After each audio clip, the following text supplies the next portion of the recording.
just a little Woolworth shop that I've done, and then I've also got a Coles shop. So I popped into Woolies just to grab a few things, and I picked up this Omo Sensitive washing powder. This was $14. I always get the 8 packs of Red Bull and just keep them in the fridge for my husband. They were $14.70, I believe. Yeah, $14.70. We've got the 2 standard milks, 1 light one and 1 full cream one. They're $3.10 each, and we have already opened this one here.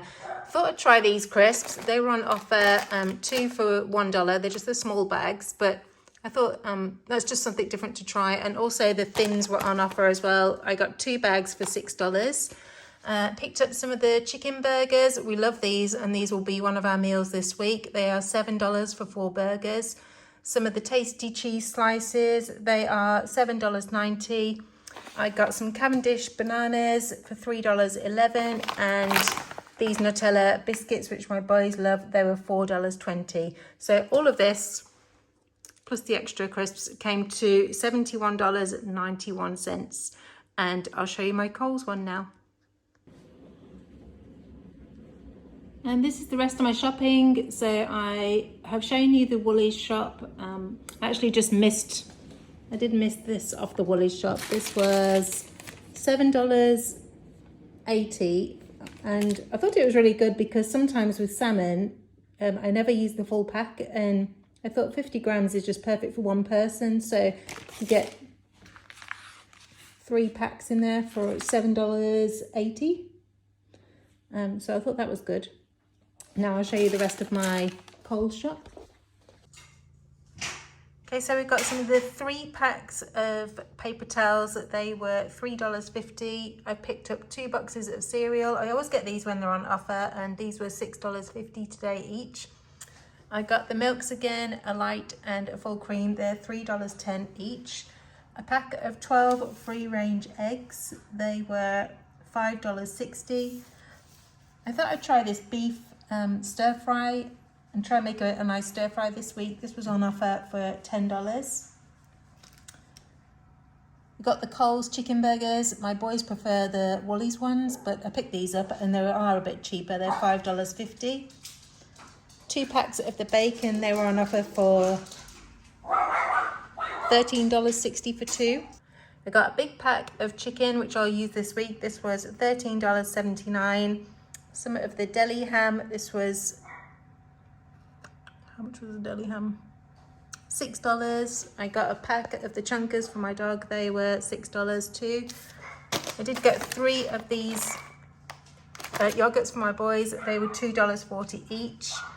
I got a big Flora butter. This was on offer, and it was $6.95. A packet of the macaroni pasta is $2.95. I needed some brown malt vinegar. This was $2.50. Some of the Coles passata, $2, and some of the organic pasta sauce, $2.30. Okay, so the dinner rolls were $2.90. These are just really nice and handy, and they're so tasty, just crisped up in the oven. I picked up some cottage cheese and some sour cream. So the sour cream was $3.70 and the cottage cheese $3.80. I picked up 2 continental cucumbers. I've only got 1 there at the minute. They were $2.20 each. A whole head of lettuce was $2.70. Half a rock melon was $2.50. Picked up 2 packs of the plain wipes. I just find these really handy for dog walks. Yeah, they're just nice, and they're handy to have in the car, etc. Some hand soap. These are always so cheap, $2. And then I thought I would try this John Frieda conditioner. This was on offer for $10.50. It's around about $20, so I thought I would try that. So I got all of this, and this came to $156.18 plus the $71 that I spent before, which makes a total of $228.09. I probably will go shopping again later on in the week, but we have still got a lot of meals. Sorry, I'm just cleaning my floor. That's why my chair's there. Yeah, we've still got a lot of things in the freezer, and I was hoping to get to Costco last week, but I'm glad that we didn't go because I still need to whittle it down and just use a few things that are in the fridge, and then hopefully next weekend we will go to Costco. So yeah, I'll try and make do for this week, but if I do go shopping again, it will just be for some fresh items. Hi guys, so I actually did go shopping again later on in the day, and it was because when I was shopping around Coles, usually I would pick up some of the Mr. Kipling's Bakewell Tarts, and I just thought, I used to love making Bakewell Tarts when I was younger, and I thought I'm actually going to try and make my own. So I found a recipe online, I'll link it below, and yeah, I thought I would pick up the ingredients. So it was quite expensive. I wasn't prepared for how expensive all the ingredients were, but at least I will have them now, because these things aren't usual things that I would keep in my cupboard, but I would have you know, cake items and flour, etc. So I picked up some of the unsalted butter. This was $3.70. Bakewell Tart is made with raspberry jam, so I picked up that was $2.80. Some of the Coles almond meal. This was quite expensive. This was $6.50 for a bag, but you do need it. It's essential for a Bakewell Tart. Some caster sugar. I did have normal sugar, but I thought I would get the caster sugar. This was $2. And then some of the flaked almonds. You need these for decoration on top. And also I'll just keep these in the cupboard because I love snacking on these. These were $4.35. Glacé cherries. Oh my God. If you haven't tried glacé cherries, you're missing out, but these also are for decoration, or you can put them inside the Bakewell Tart. $2.50 for a bag. And then I got some of the almond extract, and you need this for the flavoring. This was $2.50. So this all came to $24.60. Bakewell Tart, if you don't know, is a traditional English sweet tart made with short crust pastry and like a frangipan filling. It is so delicious, and I'm going to attempt to make it, so I'll either put it in this video or I will film a separate one. But yeah, let me know if you like it. Just while I was in Coles as well, I thought I would show you this, because I've been collecting these. I did it the first time they went round, and yeah, I was eligible for another one today. I had 56 points, and this one was exactly 56 points, and they're so good. The only thing I don't like about these ones is they don't have a lid. The ones that they did before had like a brown lid, and so they're really good for storage, etc. But yeah, I'll definitely enjoy cooking in that. So yeah, I thought I would show you that, and hopefully I'll have a nice Bakewell Tart to show you later.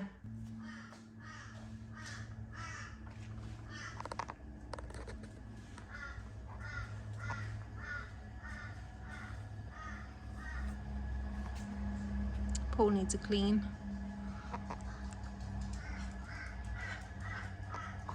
Here he is. Say hello. Travis. Hi. What you doing?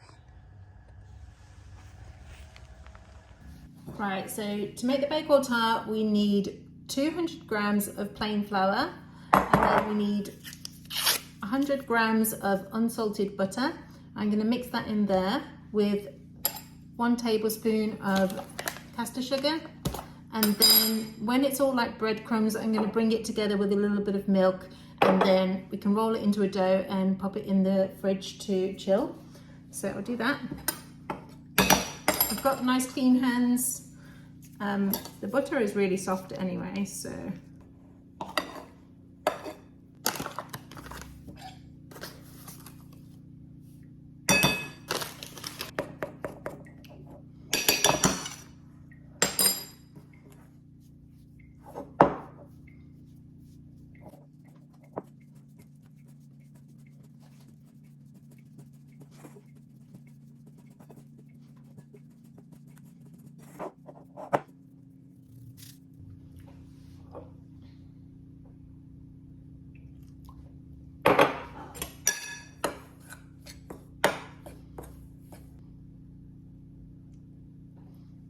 So I've got 45 mils of milk in there, and I'm just going to bring it all together now to make a dough. It says like not to overwork it. This recipe is from the Baking Explorer. I just searched it up online. I'll link the recipe below. But she's from the UK, and the video that she made, it looks amazing, the Bakewell Tart. So I'm really hoping that mine turns out like that too. I don't think I'm going to need much more milk now.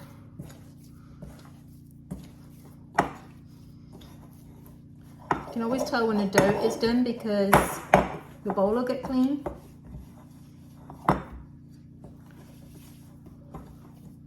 Okay, so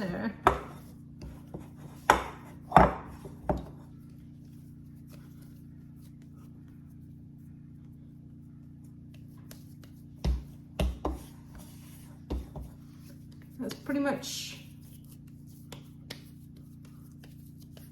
the dough that you're looking for. So I've greased a tin. I think this one is about 20 centimeters. That should be fine, but you kind of want it with one that you can push out the bottom just to make it easier. So I set that aside. I'm now going to roll my pastry. I've put a little bit of flour down. And I'm just going to roll my pastry out. Hoping that this doesn't stick too much.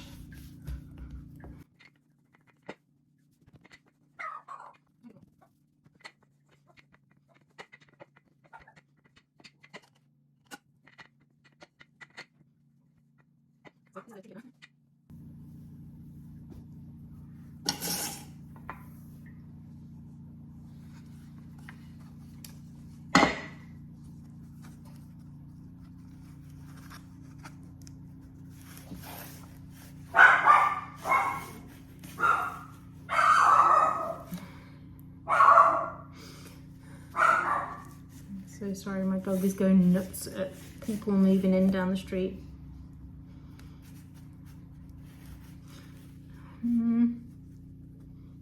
I wonder if I can just...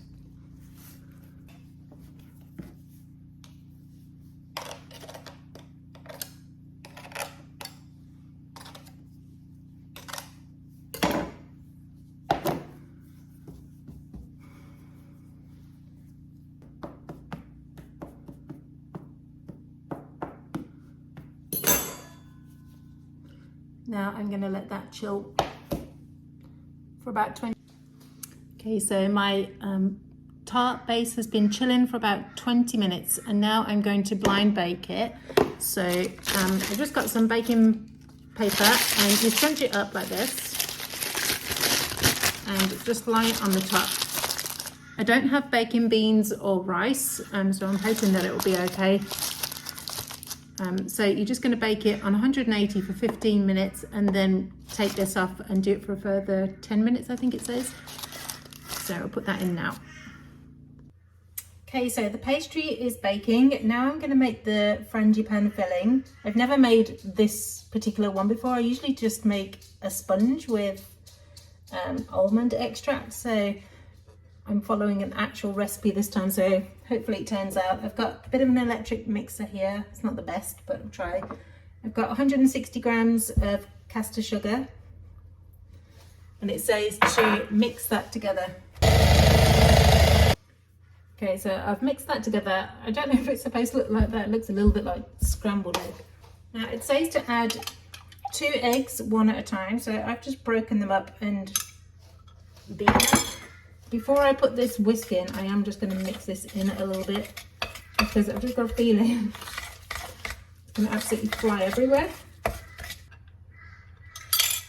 So in here I've got 1 tablespoon of plain flour and 160 grams of almond meal or ground almonds.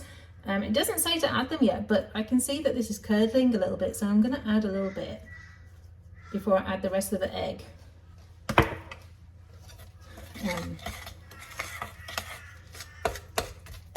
Yeah, that's better. Okay, so it's going a little bit more like a batter now. So once it's all mixed together, I'll give it a big whisk with the electronic mixer. And just while I've got the spoon, it says 1 teaspoon of almond extract. I'm going to put that in now. and half a teaspoon of vanilla extract. Perfect. I might put a little bit more of that in because it's going to splash everywhere, and then I've still got this one to add.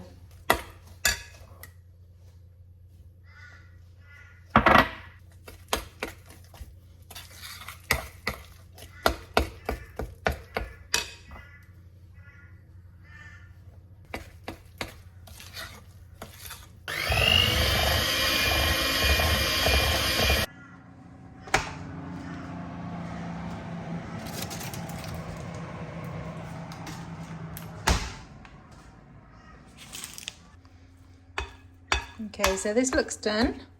Now I'm just going to wait for my pastry to do, add the jam, and then we can put this on top. Here it is, fresh out the oven. And now we'll put the jam on. You can tell that it's cooked.